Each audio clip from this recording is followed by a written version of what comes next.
Baik, Assalamualaikum warahmatullahi wabarakatuh. Salam sejahtera bagi kita sekalian. Semoga kita dalam keadaan sehat walafiat, serta senantiasa diberikan semangat dalam menimba ilmu, khususnya pembelajaran secara daring ini. Baik teman-teman, sebelum kita melangkah lebih jauh, mari kita berdoa terlebih dahulu. Berdoa menurut kepercayaan masing-masing dipersilahkan.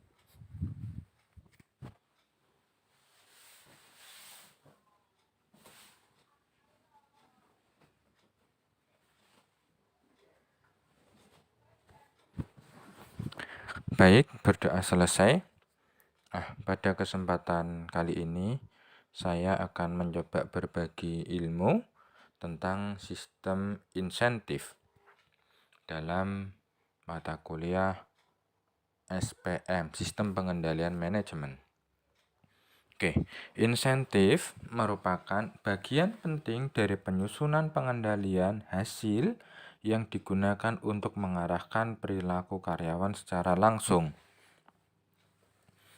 Sistem insentif adalah dorongan yang dilakukan perusahaan agar karyawan melakukan pekerjaannya dengan baik dan bisa mencapai bahkan melebihi target.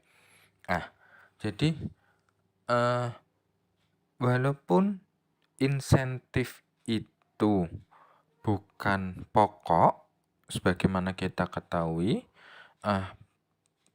karyawan telah memberikan jasanya, memberikan tenaganya, waktunya, pikirannya, pengorbanan. Intinya karyawan sudah memberikan pengorbanan kepada perusahaan dan perusahaan akan membalas jasa pengorbanan karyawan itu khususnya dengan gaji dan upah. Tapi kita ketahui bahwasanya insentif itu di luar gaji dan upah. Kenapa? Insentif itu relatif seperti bonus. Berbeda dengan gaji dan upah. Kalau gaji jelas bulanan. Oh, dibayar setiap tanggal 25. Oh, dibayar setiap tanggal 1. Jelas. Kalau upah itu biasanya sesuai dengan misalkan jam kerjanya. Per jam tarifnya 10.000, kalau dia kerja 6 jam maka 60.000 dan seterusnya. Bedanya lagi, kalau gaji itu biasanya karyawan tetap, pegawai tetap, ataupun mungkin jabatan-jabatan tertentu, sedangkan kalau upah biasanya pekerja borongan ataupun pekerja misalkan outsourcing lah ibarat kata. Jadi contoh misalkan bagian pekerja pegawai tetap gitu, sebagian besar bahkan semuanya gaji. Tapi kalau misalkan mohon maaf kayak tukang batu, tukang bangunan, itu kan mereka upah. Saya per hari 150 misalkan. Bedanya di sini yang kita bahas adalah tentang insentif, di mana insentif itu relatif lebih kepada bonus ataupun tambahan di luar gaji dan upah.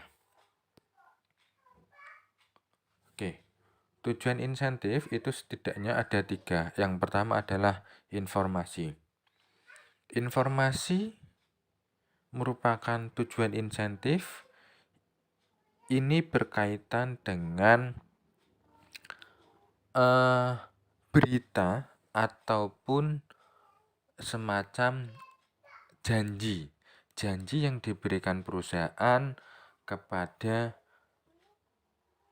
pegawainya. Misalkan kamu kalau nanti target produksi misalkan 10 unit per hari, kamu jika lebih bisa dari 10 maka akan dapat insentif ataupun dapat bonus. Jadi informasi-informasi seperti itu akan menimbulkan motivasi dari para pegawai ataupun karyawan ataupun tenaga untuk lebih beraktivitas melebihi target. Seperti yang tadi sudah dijelaskan, setidaknya mencapai target. Oh, target saya adalah 10 unit per hari. Tapi jika bisa lebih, itu tentunya akan mendapatkan insentif. Nah, selain itu juga bisa menjadi posisi untuk mempertahankan karyawan. Kenapa? Karyawan ketika mendapatkan gaji saja atau upah saja itu sebenarnya sudah senang. Tapi dengan berkembangnya zaman, adanya inflasi, adanya kebutuhan tidak terduga, adanya rasa ingin ini, ingin itu, dan lain sebagainya. Sehingga terkadang memunculkan karyawan itu ingin mencari penghasilan tambahan, baik di dalam maupun di luar perusahaan. Jika di luar perusahaan jelas mereka mungkin nyambi dengan serabutan dan lain sebagainya, tapi di dalam perusahaan ya mereka harus mentaati aturan. Nah, di antaranya adalah mereka mengejar yang namanya insentif. Sehingga dengan semakin tingginya insentif itu biasanya karyawan semakin nyaman sehingga dia akan lebih loyal ataupun bertahan. Lalu, insentif keuangan ini bisa sebagai sarana kenaikan gaji. Ya sebenarnya bukan gaji, upah, dan insentif itu berbeda ya. Cuman setidaknya biasanya insentif itu ada juga yang sekian persen dari gaji. Bentuk insentif itu diantaranya selain tadi yang saya sampaikan adalah tentang bonus, maka insentif itu juga bisa berupa tunjangan. Misalkan ada tunjangan anak, tunjangan istri, tunjangan transportasi, tunjangan sembako, dan lain sebagainya. Tentunya setiap instansi, setiap perusahaan memiliki kebijakan berbeda-beda. Jika gaji itu naik, maka potensinya insentifnya juga naik. Karena insentif secara umum akan ya ada yang dari persentase gaji. Misalkan tunjangan istri 20% dari gaji, misal. Lalu ada juga insentif jangka pendek. Insentif jangka pendek ini ya namanya juga jangka pendek. Anggap saja bisa mungkin bulanan, bisa mungkin semesteran, triwulan. Jadi intinya jangka pendek yang ya kurang dari setahun lah. Misalkan yang mingguan misalkan ada insentif berupa uang makan. Misalkan lagi ada insentif berupa bantuan sembako. Itu merupakan bagian-bagian daripada insentif jangka pendek. Adapun insentif yang jangka panjang ini yang ya namanya jangka panjang otomatis durasinya yang lebih lama, lebih dari setahun secara umum. Apa itu contohnya? Misalkan ada THR, tunjangan hari raya. Misalkan lagi ada gaji ke-13. Misalkan lagi ada piknik karyawan. Itu merupakan bagian ataupun contoh daripada insentif jangka panjang. Bisa juga tabungan di masa tua. Misalkan ada tabungan untuk dana pensiun ataupun tabungan yang mana nantinya untuk pesangon ataupun lain sebagainya. Ini tadi sempat disinggung ya bentuk insentif ya sebenarnya gaji dan upah itu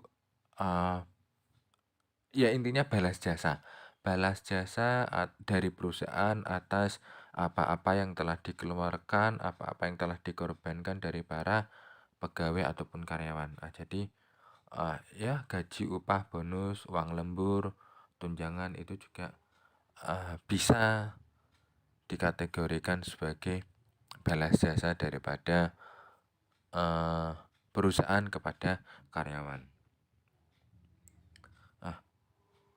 Kriteria evaluasi insentif itu yang pertama adalah imbalan harus memiliki nilai. dan imbalan harus memiliki pengaruh yang cukup besar. Jadi kalau diambilkan dari persentase gaji, ya tentunya misalkan gajinya 5 juta gitu, misalkan 5 juta. Insentifnya ya mungkin diambil 10%-nya misalkan, atau 5%-nya. Jadi ya nominal yang cukup besar dan memiliki nilai. Jangan sampai gaji 5 juta insentifnya hanya 10.000 misalkan, kan ya terlalu range-nya terlalu jauh. Maka dari itu kriteria evaluasi insentif adalah harus memiliki nilai dan harus memiliki pengaruh yang cukup besar. Penutup, belajarlah karena manusia tidak terlahir dalam keadaan pandai. Semoga yang sedikit ini bisa bermanfaat. Mohon maaf atas segala kekurangan, mohon maaf atas segala kesalahan, mohon koreksi juga dari seluruh elemen, khususnya para pakar, para cendekiawan, dan semoga kita bisa berjumpa di lain kesempatan dalam kondisi yang lebih baik. Saya cukupkan dulu. Pangapunten matur nuwun. Wassalamualaikum warahmatullahi wabarakatuh.